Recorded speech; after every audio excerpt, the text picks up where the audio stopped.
Welcome back to the Wantcast, the Women Against Negative Talk podcast, lessons in moving forward fearlessly and spreading the good word. I'm Katie Horwich. I'm a writer, a speaker, a mindset coach, the founder of Want, Women Against Negative Talk, a platform that gives you tips, tools, motivation, and inspiration to shift your self-talk patterns, and the author of Want Yourself, Shift Your Self-Talk and Unearth the Strength in Who You Were All Along. I'm so happy you're here. Let's begin. Oh my gosh, I am so excited for today's episode. And I know, I always say I'm excited for every single episode and every single guest, but that's because I don't publish episodes or interview guests that I'm not excited to interview, or episodes I'm not excited to publish. But this episode is especially significant to me. Today's episode is all about OCD, and I am speaking with the Chief Clinical Officer of the platform NOCD, which is the platform that I used for my very successful OCD therapy and treatment back in 2023. This conversation is multiple years in the making, and I'm really, really proud of it, and I'm so thrilled to give it to you today. Whether you have OCD and you know it, you maybe don't know if you have it, but don't really know what the signs and symptoms are because it is one of the most misdiagnosed and misunderstood mental health disorders. Or you're someone who knows and loves someone with OCD and you just want to understand more, you just want to support. Today's episode is with Dr. Patrick B. McGrath. Dr. McGrath serves as the Chief Clinical Officer for NOCD. He has over 20 years of expertise and is recognized as a leading authority on OCD. At NOCD, he oversees the company's clinical protocols and the team of OCD specialists. And as the world's leading provider of virtual therapy for OCD, NOCD offers evidence-based treatment for adults and children around the world struggling with OCD and related conditions, with a network of licensed therapists who are trained, led, and supervised by Dr. McGrath. Dr. McGrath is also the host of the Get to Know OCD podcast, which I have been on, where he shares inspiring, real-life stories of people who've faced OCD and come out on the other side, as well as practical tips and information for understanding and tackling OCD. He's also been featured on the Discovery Health Channel's Panic and TLC's Hoarding Buried Alive. In addition, he is the author of Don't Try Harder, Try Different, and the OCD Answer Book. By the way, as I was reading that, I realized that I should probably tell you this episode is not in partnership with NOCD. They are not paying me to have Patrick on. Yes, I would love to partner with them in the future. But I reached out to Patrick and his team purely because I had such a transformative experience with them. His podcast is so good, so relatable, and it's something that keeps helping me on my OCD journey. So I hope that this conversation can help you as well. Here's Patrick. All right, Patrick, thank you so much for being on the Wantcast today. I am so pumped to have you here. Well, always exciting to talk to you again. So thrilled to have another chance to chat. Yeah, I'm going to share our episode that we did on your podcast in the show notes. We were just talking before we officially got started. This might be weird to say for a disorder that is considered one of the most debilitating mental illnesses. It was such a fun conversation that we had, and I am really excited to have another fun conversation today. Let's do it. I'm ready. All right. Okay. So now that I've said that, I'm realizing that what I wanted to start with is maybe not the most fun topic, but I do think that it is a topic that's on a lot of people's minds right now, especially if they do have diagnosed OCD. I want to talk about the OCD news cycle Venn diagram, especially right now in an era where we're getting truly constant news. It's affecting, I don't want to say everybody, but, it affects all of us in a deep way. But for people who have OCD, it's a little bit different. So can you talk a little bit about what might be happening for people right now who do have OCD and how they can maybe start to notice or manage the way that they interact with the news cycle? Obviously, lots of things going on in the world. And OCD loves to take a look at those things and say, maybe you caused that. Maybe you did something to make that happen. Maybe had you just done this thing, that thing wouldn't have happened. So you might be responsible. And therefore, let's make sure that we just cover all of our bases going forward and do all sorts of compulsive behaviors or compulsive mental acts in order to assure that we have no responsibility whatsoever for anything going on in the world. Now, just because I see something and I have a thought associated with it doesn't mean that it's going to cause something to happen somewhere else in the world. But OCD says, yeah, but what if it does?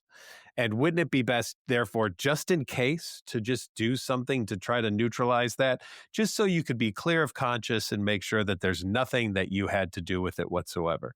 And that tiny little thing grows into just hours potentially of someone's day, to the point maybe where they don't even want to know the news. Like they don't watch TV anymore. They shut everything off. They won't look at a newspaper. They won't go online. They won't even check anything on social media because they don't want to know what's going on, because they don't want it to trigger their OCD saying, well, maybe you did that. Yeah, it might sound extreme to people who do not have diagnosed OCD. Sure. Yeah. It's important. Also, I've talked about this on the podcast before, so this is not new news to anyone who has listened, that I have diagnosed OCD and I have gone through therapy through your platform, NOCD. And I just said to someone this morning, everything brave that I've done in the last 2 years, I can tie directly back to the platform and the therapy that I did with my wonderful therapist. But as someone who has experienced that, I can say that as someone who goes through those types of thoughts, they don't seem as outlandish when you're going through them. So can you give us an overview of what OCD actually is for the people who might be listening and thinking, well, that sounds extreme? Right. Because on TV, you think OCD is washing your hands or straightening things or checking a lock. And OCD's a quip. Oh, I have a little OCD. Or wouldn't it be great if we all just had a little OCD? No, it would not. I don't know of anyone who would suggest a mental health condition to make your life better, right? OCD just has become the butt of jokes. And so I'm always out to educate people on OCD is so much more than what you think it is, right? That it is not just, I have to straighten this thing. It's also, did my arm move toward that family because I wanted to steal their child, molest them, and then sneak them back to the family before they knew that I'd done it? That's OCD too, right? Or was that a pothole, or did I just run over a bunch of bicyclists? Maybe I should drive around the block a bunch of times until I'm assured that there's no dead bodies anywhere. That's OCD too, right? So here's what I say. Take whatever to you would be the worst possible thing in the entire world, or in the afterlife, if you believe that too, because OCD will attack religion and faith and everything, and then put a doubt into it. And that is what OCD is a masterclass of, is adding doubt to any experience. And then it offers you a quick solution. It says, you don't like that doubt. It's really uncomfortable. Just do this thing and you can neutralize it, and then all will be well. And then it doesn't share the parentheses, and the parentheses is for a few seconds, and then you'll have to do it all over again. But at least you could get that quick momentary relief of, oh, shoot, but then I thought of it again. Oh, now I got to start the whole process again. And so that's what OCD, its nickname is the doubting disorder. And the doubting disorder demands one thing, an absolute answer. But because it's the doubting disorder, it can never accept an absolute answer because it's the doubting disorder. So it will doubt everything you give it, no matter what the answer is. And instead of being able to be satisfied, OCD just grows and grows and spreads to the point where the person living with it only sees doubt and insecurity and uncertainty everywhere they go, and wonders, how can I live with this? Oh, I could do this compulsion, at least get this temporary fix. And of course, as you went through with treatment, you learned, no, the goal is actually to learn that it's okay to have doubt and uncertainty, and I can live with that, and I'm going to. Just like you and I have no idea if about 8 hours from now we'll still be alive, right? We just accept that it's a possibility that we won't be here. Or we could stop this podcast right now, go get an EKG and make sure that our heart's okay. Oh, but wait, what if on the way to the EKG we get hit by a car? Oh, so we have to have them come to our house. And oh, wait, but what if when they come in, there's an electrical surge when they put it on and then we die from and no matter what, OCD is going to find a way. This is going to get all screwed up and totally bad. And we just have to work on accepting that. Yeah. And something that was really revolutionary for me was learning about the concept of OCD flavors. And then when I was working with my therapist, sort of identifying themes. And so flavors, I think of, okay, you're in an ice cream shop, which when I first heard flavors of OCD, I thought, as someone who loves metaphors and is a writer, it gave me a little giggle. Yeah. I was like, gosh, I hope I have mint chip Exactly. OCD. Yes, that would be great, wouldn't it? But I think of the flavors as an ice cream shop, and maybe you have your sweet flavors, your savory flavors, your fruit flavors, your candy-based flavors. And then as I dug into the work, learning about the themes within the flavors, that was super interesting. Like you could have a fruit flavor, but then have a strawberry theme. Can you talk about that? Sure. The other word we often use is subtypes, right? Subtypes of OCD. So you'll hear those things. And there are so many. There's sexual orientation, which is not a dislike of any other orientation. It's a what if I'm not the orientation that I am? Because that might be the most important thing to me. And so OCD will say, well, let's doubt that. It could be a harm OCD. That could be your flavor. But harm could be, what if I harm myself or what if I harm somebody else, right? So now within that flavor, you've got the profiles there, and as you were talking about. So it's not just that one thing. Contamination also could be a flavor or a subtype, but that contamination could be that I'll get contaminated, but maybe I'll contaminate someone else, which could mean that I would harm someone else if I contaminate. So then now I've got a combination. Now I've got a double scoop, even if you want to see it that way. Two scoops on that one there, contamination and harm in that way. So again, OCD will find what to you would be the worst case scenario and then just keep lobbing that in your brain going, what if? And you're like, oh, that'd be terrible. Let's do this compulsion to neutralize that. Okay, neutralized. And your life becomes about trying to satisfy OCD instead of living the life that you want to live. Yeah. I love that you mentioned those specific flavors to begin with. What are some of the other flavors or subtypes of OCD? Existential. How do we even know we're really here? Maybe this is just a simulation that we're in, right? So that could be something. Scrupulosity is morals or ethics or religious-based OCD. So what if I've done something to offend a higher power? What if I won't get into the afterlife that I would like? What if before we were on here, Katie, I said something terrible, awful, horrible to you, and you now hate me, and you're just doing this podcast just because you're trying to be nice? Maybe I'm going to ask you for lots of reassurance in the midst of it that you're okay and you still like me, right? You know, that kind of thing, right? Or even something as small on the moral side is maybe when I was leaving the store, I was holding the door open for someone, but I might have let it go a little too soon. And what if it hit their foot when they were going into the store? I think I'm just going to hang out at that store for the next few weeks until I see that person again. And then I'll just say, hey, just in case, I know a couple of weeks ago, I don't know if you remember, but I held the door and it might have hit your shoe. And I just wanted to apologize in case that happened, right? Which when you hear that, it's like, what? But OCD will just drive into something like that. It doesn't matter how big or how small it is. That's where OCD is going to go with it. Yeah, I love that you mentioned moral. That's something that I have struggled with personally. And so I know that experience very deeply. Also, a lot of times, there's jokes about this and memes about this on the internet of like, not me waking up at 3 a.m. remembering that one mistake I made in fifth grade. There you go. Yeah. I think that can be OCD and it also can be a human experience. So let's just take the moral, because I think that that's something that people with this who listen to this podcast might be a little bit like, okay, that might be a gray area for them. Yeah. What would be OCD, like morality-based OCD versus simply being a human who cares a lot? Well, here's what we know from research. Everybody has doubts and insecurities, and everybody even thinks thoughts that are common in OCD thoughts. The difference is the reaction to them. So I might have the same thought that you do, Katie, right? And to me, I'm like, yeah, all right, whatever. And you, for some reason, We don't know why yet. We're working on this. But for some reason, it triggers that fight, flight, or freeze response in you. And you get this overwhelming emotional sensation, right?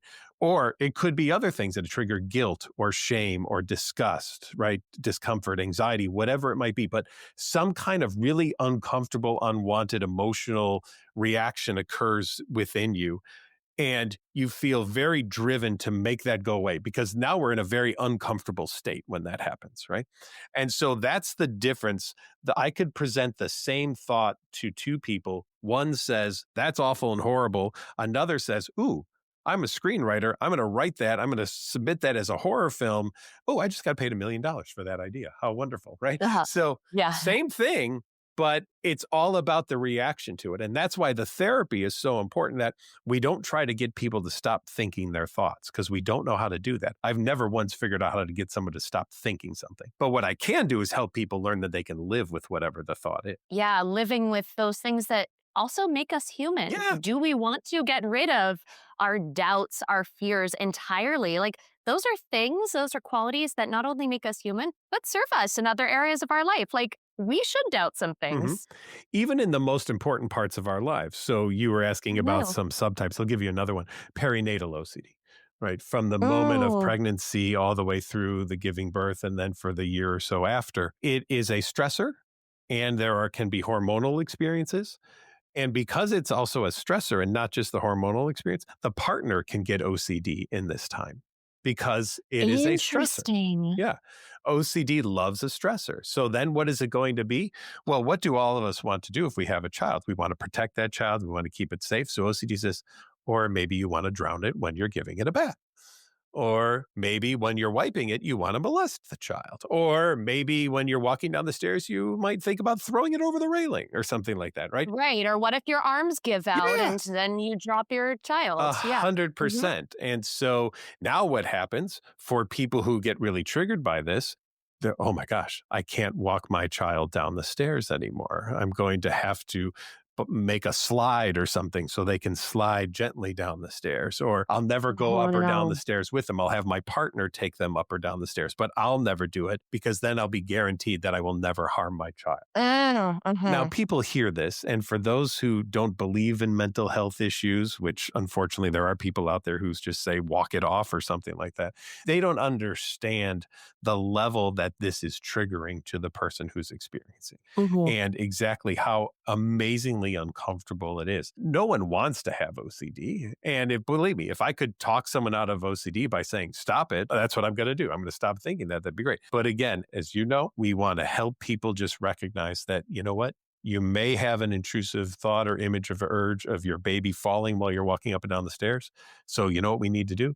We need to practice with you walking with your baby up and down the stairs and learn that just because that's there doesn't mean anything bad's going to happen whatsoever. Yeah, it's the extreme doubting, and it's also the catastrophization. Yes. The catastrophization around things that you really, really care about. Yeah, 100%. And you just did a great episode that I think released today or yesterday about postpartum OCD. And I'll also link that in the show notes. I'm going to link your entire podcast because it's such a valuable resource. I want to go back to when you said that the partner could develop OCD. Because I think that also brings up a really interesting point that there's still research being done on this, whether OCD is a genetic disorder or if it can be developed, if it's one, the other. What is the most recent research around that? And can people catch OCD, air quotes? The most recent research is it's both. We have certain genetic predispositions toward things, but we need the right stressors at the right times to kick that thing off.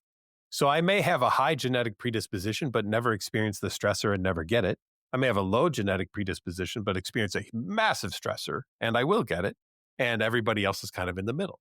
So if the baby is a stressor, right? Because many people will say, oh, having a baby, it's supposed to be one of the happiest times of your life. It's also one of the most stressful things you'll ever do. And therefore, that could be the stressor that kicks off OCD. And it's also one of the reasons when I meet new parents, I don't go up to them and say, oh, isn't it just wonderful? Aren't you just so happy? I look them in the eye and I say, how are you feeling? How are you doing?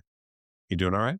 Everything okay? Let me know, right? Because if not, I have resources for you. I can help out. And that's been great because a lot of people just assume that having a child means that you just must be the happiest you've ever been in your life. And for many people, that's not the case. Yeah. It also makes me think about how many people, when they go to college, that's supposed to be the greatest 4 years of your life or whatever. When people get married, it's Mhm. supposed to be the best day of your life. Sort of these extreme moments, they can be extremely happiness filled. They can be extremely fulfilling. And they're really new. They're really scary. And so it makes sense that that's a perfect sort of petri dish for I'm OCD. glad you said that because we know that the spikes of OCD when they occur are that transition from grade school to high school and also that transition from high school to college or apprenticeship or going into the military or starting a job or something like that. Those ranges are some of the highest points where we see OCD spike because, again, those are huge change points in people's lives, therefore huge stressors, and OCD takes advantage of the stressor. Yeah, I'm even thinking about I am a proud auntie of little boy who just started kindergarten. Mm. And it makes me think about how a lot of very young kids, when they're going through those types of transitions, they're definitely experiencing things that they haven't before, but they might be exhibiting different behaviors that their parents have never noticed. Can OCD start that young? Sure. Yeah. The Yeah. youngest I've treated is 4. Wow. What are some of the signs and symptoms that people who love kids can look out for without saying either A, oh, this is all OCD, or oh, I'm going to write this off as just a kid being a kid? And that's the hardest part, I think, is kids being kids, because some kids will just have patterns. If someone's on the autism spectrum, they definitely develop patterns of things they do, and it can be very hard to break them. There are other people who have something that we call PANS, pediatric autoimmune neuropsychological syndromes. If somebody gets a strep throat infection or a Lyme disease, that can be a trigger for tics or OCD also, because there's a thing that occurs where the antibodies to these conditions can cross the blood-brain barrier, even though they're not supposed to. And when they do, they can attack the basal ganglia and areas in the brain where OCD and tics kind of occur, the transmissions occur. And so then you have to treat it with both therapy and with medications going on, like antibiotics and things like that. But if you're really seeing someone that young who's just steadfast on this thing has to occur, and if it doesn't, there's a lot of crying at tantrums and just overall, I would say an eval is probably warranted in that situation just to make sure that we don't have that starting. Because there's a lot of people I've worked with who have said, as far back in my life as I can remember, I've had particularities about certain things. And now that I know I have OCD, I can look back and think,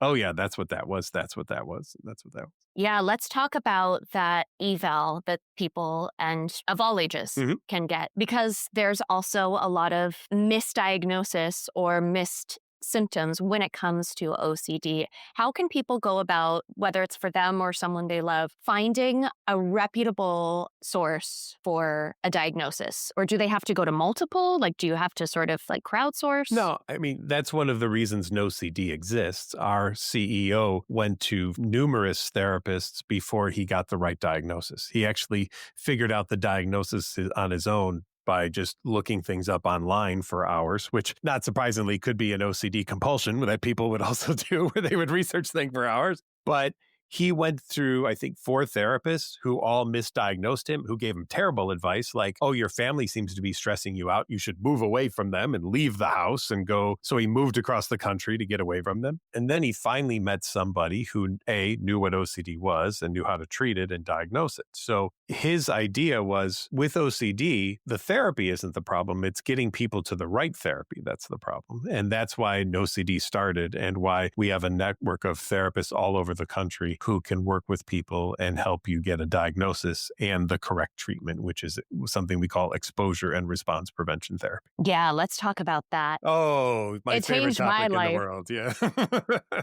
So the goal is 2 parts. Number 1, to expose you to things you fear, but gradually. I'm not throwing you in the deep end of the pool to help you figure out how to swim. We're going to stick a toe in the water. We're going to see how it feels, and then we're going to build from there. But that's not the most important part of the therapy. The most important part of the therapy is the response prevention, which is the elimination of the typical safety behaviors or compulsions that people do. So if I could, let me just go over the 5 safety behaviors that we really want to Yes. eliminate for a lot of people. Okay. Number 1 is avoidance. We have to get people to stop avoiding things they're afraid of, and we want them to go and face those fears and learn that they can handle. Because when you avoid something and then the bad thing doesn't happen, you say, well, it's a good thing I avoided it. That's why it didn't occur, because I didn't do it. Number 2, reassurance. We have to get people stopping all the reassurance seeking that they want to do, because I'll bet even for you, there was a lot of reassurance seeking from a lot of people wanting to be sure everything would be fine. Absolutely. Yeah. And it was never enough either, was it? And then you worry about your reassurance. And so you want reassurance about your reassurance. There you go. It's that idea that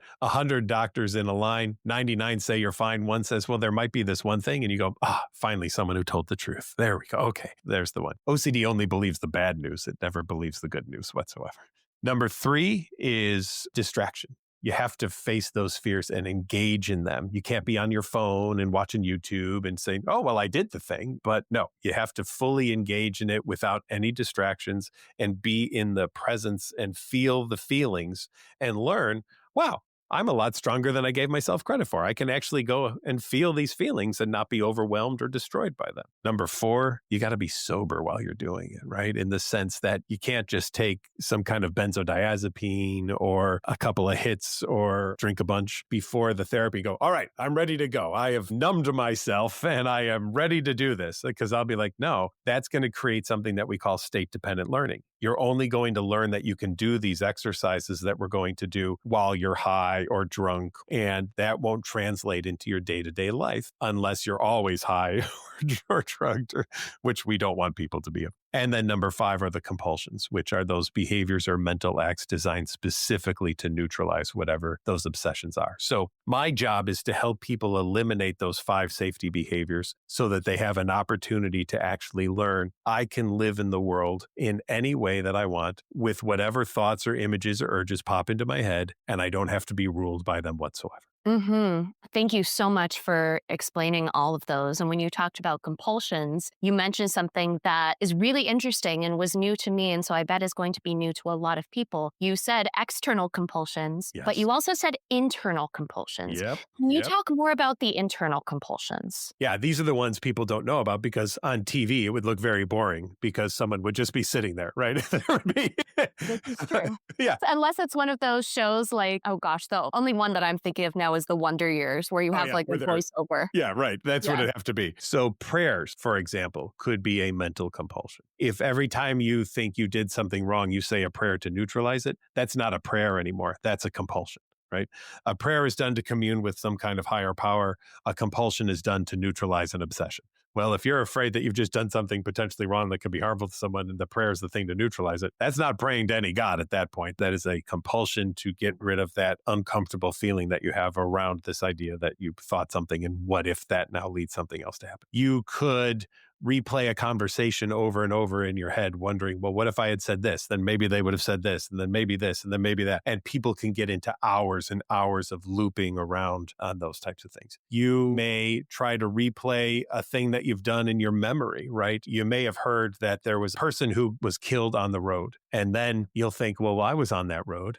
And wait, I was a little sleepy when I was on the road the other night. What if I veered a little bit and that's what caused them to go off the road and that's why they died? Maybe I'm going to drive back now and see, can I find the car or the motors? Maybe I'll see if there's any paint from my car on there. You know, you're trying to figure all this thing out so much in your head as a way to try to justify, how did I do it? How could I be responsible for this thing? Which you ultimately don't want to be responsible for it, but OCD will always say, yeah, but you probably are anyway. You could get just stuck inside of these mental loops. You could count, right? There are people who think if I don't count up to a certain number that's lucky, something terrible will happen. So every time that I see a certain thing, I have to count up to this number, and then that will neutralize this other thing from happening. And if I don't do it, bad things will occur. So whatever behavior I do mentally to try to neutralize that obsession is what we call a mental compulsion. Yeah, that is so interesting because a lot of times people think, okay, well, I am a pretty logical person. If I just think about this logically and I keep thinking about it, then I can surely make my way out of this feeling that I'm feeling. I have never talked anyone out of OCD, but I have behaved people out of OCD. Interesting. Say more. If I could talk people out of OCD, I would just use logic. But OCD's logic is different than the non-OCD logic because OCD logic always has one more yeah, but what if than I have an answer for, which means I can never use logic to satisfy OCD. So I don't even try anymore. Instead, I take the behavioral route of, okay, you're afraid of that. Let's go do that thing. Let's learn that we can handle it. And that's what's going to make OCD start to decline instead of me wasting time trying to talk you out of it. Yeah, the let's see mindset is a really, really powerful mindset to have, probably as a person in general, but as someone with OCD, I personally have found it invaluable. Absolutely. I also want to talk about, of course, I would be remiss if we did not talk about the idea of self-talk versus OCD, noise, obsessions, compulsions, ruminations, and the similarities and differences between that negative self-talk and those differences, especially because we've talked before, I am a self-talk person. And what was interesting is that when I first got diagnosed with OCD, I started to panic on the inside because I thought, has all of my work at that time, it had been, I think, 15, 16 years of work, is all of my work just around OCD? Have I just been talking about OCD all of this time? But because of the hypervigilance of my OCD, I had actually, without realizing it, I had pinpointed the nuances of self-talk and why certain things like positive affirmations, mantras, manifestations, why they didn't work for a lot of people and what the similarities were and what would be unethical to talk about as a non-OCD professional. So can you talk about the difference between negative self-talk and what people who have OCD experience is? All of us, sadly, at some points in our lives, and maybe some more than others, attempt what I call a negative motivation. And in a way that we would never use to anyone else. So you said you have a nephew, right? So you have two choices. If your nephew's doing a piano recital, you can go up to your nephew and say, I'm so proud of you. I can't wait to hear you play tonight. Have a great recital. I'm going to take you out for ice cream afterward. Or you could go up to your nephew and say, hey, I've heard you practice. What a waste of money the lessons have been. Pretty embarrassed to actually be related to you. Not going to go to the recital. Don't call me afterwards. Now, I think you would do number one. But let me ask you this. If it was you trying to motivate yourself, do you think you would use number one or number two? Well, there's a lot of science around negative motivation, isn't there? And it doesn't work. As much as people use it, right? It doesn't actually work. And yet it, for many people, is the default go-to way to motivate yourself to be better. One of the things that I always try to work with is I want to know what that self-talk is, because remember, that's what feeds doubt, and OCD is the doubting disorder. So I want to know, how are you motivating yourself to get ready to do these things that we're doing? And if you're telling yourself, I'm really going to screw this up, this is going to be terrible, I just know how awful this is going to be, guess what's going to happen, right? That isn't to say that positive talk changes anything, right? It's not that you can positive talk yourself out of OCD. I'm not saying that whatsoever. What I'm saying is at least it's going to help set you up to have an exercise that you can do that has a chance to be successful. But if you've shot yourself in the foot before you even take the first step, there's nowhere you're going to go. So let's at least kind of clear this playing field a little bit and make it neutral so that we can actually go and test this experience and see how it goes, instead of already poo-pooing the whole thing before we even try it and then hoping that it'll turn out great. Yeah. And the level of rumination, the level of the extreme catastrophization, that differs between someone with OCD and non-OCD. Absolutely. I mean, OCD is that stuff on steroids, really, because that's just what it does. If it finds that there's a way to instill doubt so that you will do a compulsion, that is exactly what it is going to do. So, of course, it's going to take anything that anybody without OCD might do, but it's going to amplify it until it's so annoying or uncomfortable for the person with OCD that they'll feel driven to do this compulsion as a way to make it neutralized and go away, even if it's just for a few seconds, because at least I can get this tiny relief. You know, as you were talking, I was thinking about the similarities between negative self-talk and OCD, and the similarities between that and people feeling anxious and having clinical anxiety, or feeling depressed and having clinical depression. And it made me think about how so many of the mental health disorders that are out there are extreme versions of what is the human experience. And I think that that's actually really humanizing in an era where and mental illness so stigmatized and, like you said earlier, sort of caricaturized in the media. Yeah. And I know what I'm about to say might sound a little controversial, but the goal is not to just think positive. No, that's not controversial on this podcast. Okay, good. Because that isn't what helps people. I think the goal is to learn to just be neutral to whatever is going on and just to allow a myriad of reactions and feelings within ourselves and then make a decision on which one we want to go with, right? But it doesn't mean that everything has to feel great all the time. Yeah, it shouldn't. I'm watching The Good Place right now with my husband. Have you seen The Good Place? I've seen a few episodes, yeah. Okay, yeah. This is not ruining anything, I think, for anyone, but just if you haven't watched The Good Place and after all of 10 years, I think you're like, please don't spoil it. There is a character who is essentially a robot, and she evolves through the series, and I'm only on season 2 right now, but she evolves and she becomes more and more human and develops more and more human nuances and intricacies and ways of thinking. She learns how to lie. Like, there are parts of us that make us human that if we didn't have them, we would just be robots, right? If we weren't doubting, if we weren't feeling stressed. 100%. And there's cultural factors that come in there too. There are certain superstitious beliefs that people have depending on what countries you live in. Here in the US, we say Friday the 13th is an unlucky day, but if you're in Italy, it's a celebrated day, it's a lucky day. So even cultures have different ways that they look at certain things. So all of that has to come into play as we're taking a look at how do I think about something and how does that, or what kind of images do I have or what kind of urges am I experiencing? Because OCD is thoughts, images, and urges. Those are the way obsessions can come across. And how do they help or interfere in my day-to-day life? And if they're interfering, that's where I can come in by helping people recognize it's okay to have whatever thought, image, or urge that I have. I don't have to let it rule my day. Yes. As you're talking about interfering with your day, some people might be unclear as to, okay, well, what constitutes interference? Is it a time thing? Is it an attention thing? Is it when you're working with people, what constitutes interfering with somebody's day or week? It's all of the above. It's, can I fully be engaged in work or school because I have these obsessions going on and I have to keep going away to do these compulsions, or I'm doing mental compulsions and therefore I'm not fully engaging in the experiences that I have at school or work? Is it that I don't know that I want to live anymore with this? And there are people who will either go to drugs or alcohol as a way to try to get out of dealing with whatever the obsessions are, especially if they're on the more taboo kind of side. Because remember, no subject is off limits for OCD. Absolutely. 0 subjects are off limits for OCD. And unfortunately, we've even lost people to suicide because their OCD just seemed to them to be so awful or terrible and they didn't see a way out other than this was the only way to go, is to not be alive anymore. So yes, OCD takes you out of your life figuratively and sadly, sometimes literally. Yeah, I think that's important to note because some people might think, oh, interfering with my day, well, that must be a 12-hour experience.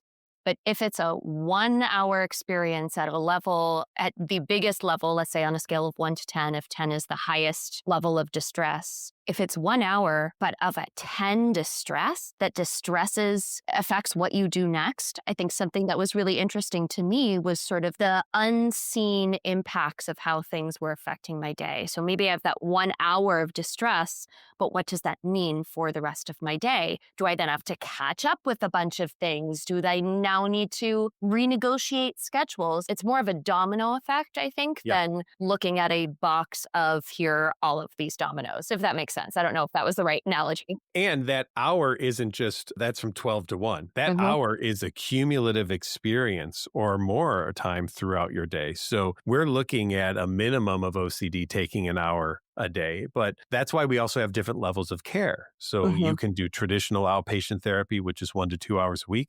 There's intensive outpatient programs, which are 3 hours a day. There's partial hospital programs, which are 6 hours a day. And then there's even residential treatment centers where you go and live and do therapy sometimes for 30 to 60 to 90 days. And you're doing the work all day long, because OCD can have high levels of severity in people's lives, or it could be managed more in 1 to 2 hours a week therapy session too. Yeah, I would absolutely encourage anybody who is maybe listening and saying, even I don't know if I have this, but a lot of this is sounding familiar, to get an evaluation. Where are some places besides an OCD? Actually, no, gas yourselves up, including an OCD. Right. Where can people go to, or what can they look for? Some keywords or some certifications, accreditations that people can look for in getting an accurate diagnosis? The International OCD Foundation is another place to go. So it's iocdf.org. And they have a find a therapist list on there. Obviously, NOCD, where I work, and that is what we specialize and train. We are the largest provider of OCD services in the world right now through NOCD. Awesome. Yeah, that's been amazing. But here's what you want. The nice thing about NOCD is we're virtual, so we can see you as long as you have an internet connection, we can do therapy sessions with you. And virtual therapy works very well. I think you can attest to that. And it works very, very well for OCD. You take a lot of different insurances, which is a game changer in the mental health space. Before what we're doing, the vast majority of mental health people who were providers for mental health for OCD were located in very large cities and were charging $300 to $500 cash. Yeah, that is so prohibitive. It is. That was one of the other things that Stephen, our CEO, wanted to make sure it had to be accessible to people. And that's why we take insurance, because we wanted to be sure that NOCD was an accessible form of treatment for people. Whenever you're meeting with a therapist who says they specialize in OCD, I would ask them for proof of that. How many people have you seen with OCD? Or what is your training that you've had in OCD? And if they say, well, I went to this weekend conference or something, nice start, but not a specialist does that make. I'm also wary of, there's a certain publication out there that lists lots of therapists that many people go to. And when you click on one of their profiles, they list 75 different things that they specialize in. And I will tell you, I say bullshit. I just say that's absolute crap. There's no way that you can specialize in that many things, right? So you really want to find somebody who actually has a specialty and knows what exposure and response prevention therapy is, and isn't going to just try to talk you out of OCD, but is going to do that behavioral therapy work with you. Yeah. And also want to stress to people who are listening who have therapists who they love and are wonderful, just because your therapist doesn't have an OCD specific, like an ERP certification,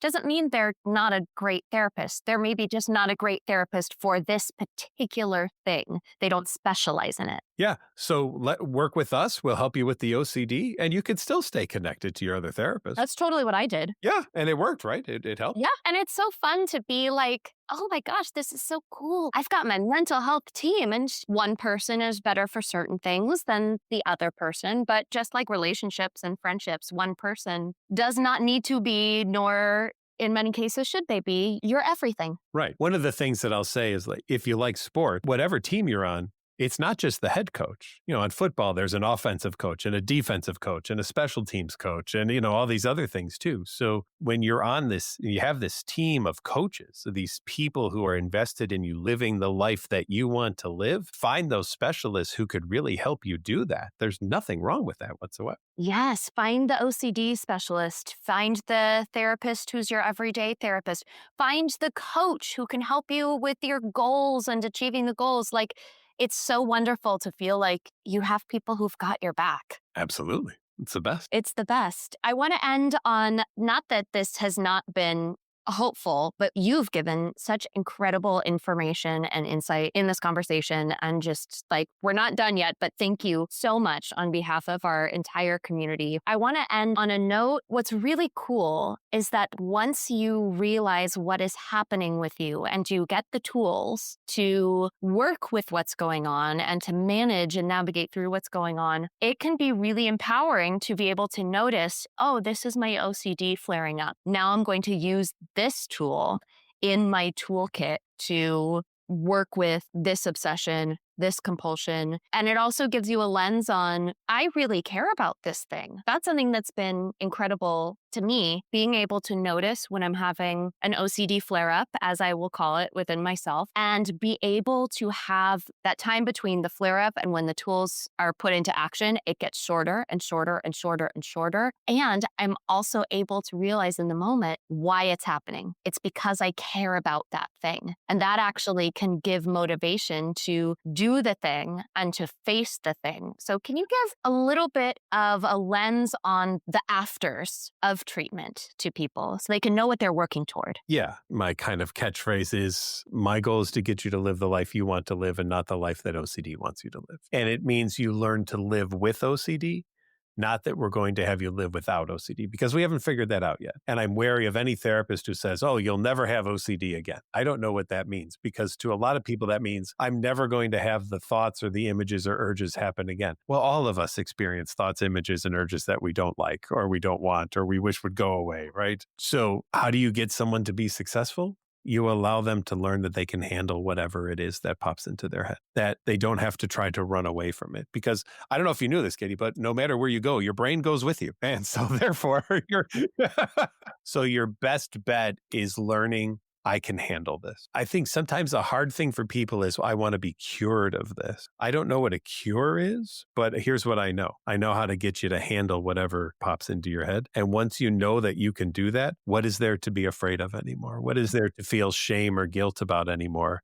If you could handle whatever it is. And I love when someone I had on the podcast once said, I know I love my dog, because every morning when I go downstairs and I see my dog, my OCD says, what if you want to stab your dog? And then she said, oh, I must really love my dog, because OCD just loves to do things about my dog. So I guess I really love my dog. That's what I'm saying. Yeah. And so that's how she just looks at it now. When OCD throws these things at her, she's like, oh yeah, well, I guess I really like that then, if that's the case. Yeah, you get to see it as sort of a weird way that your brain shows you care. Yeah, it's a very weird way, but it works. And so when people can see that and recognize, all right, I can live with this. I can have a life. This is not stopping me from living or doing anything unless I allow it to, then I'm going to choose not to allow it to, and I'm going to live my life. Dr. Patrick McGrath, this was, as the kids say, a banger of a conversation. Actually, I don't know if the kids say that anymore. I think that they say that the conversation ate or slayed, but I'm a millennial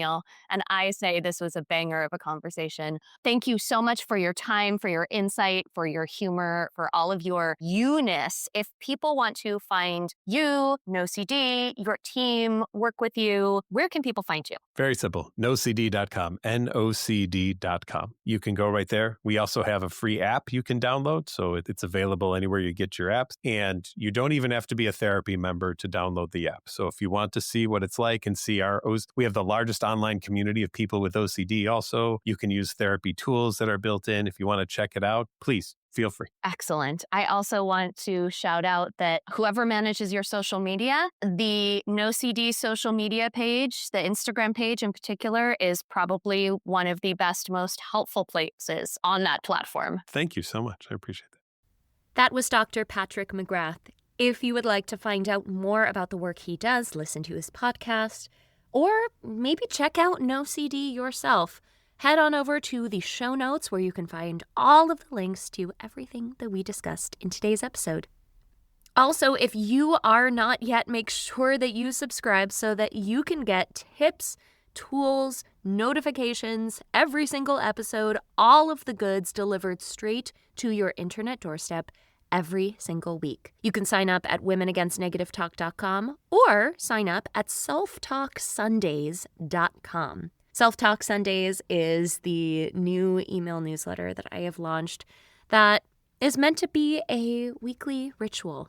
Instead of getting what we call a case of the Mondays, the Sunday scaries on Sunday, I propose that we use Sunday as a refocus, a reset, a moment in our week where we can shift our self-talk to be what we want it to be for the week ahead. So head on over to selftalksundays.com and I'll meet you in your inbox every Sunday. That wraps it up for today's episode. Thank you so much for joining us for the Wantcast. I know your time is valuable, and I'm just so thrilled that you choose to spend it here with us and our guests. As always, move forward fearlessly, spread the good word, and be the you know you're meant to be. I'll talk to you soon. Take care. Bye-bye.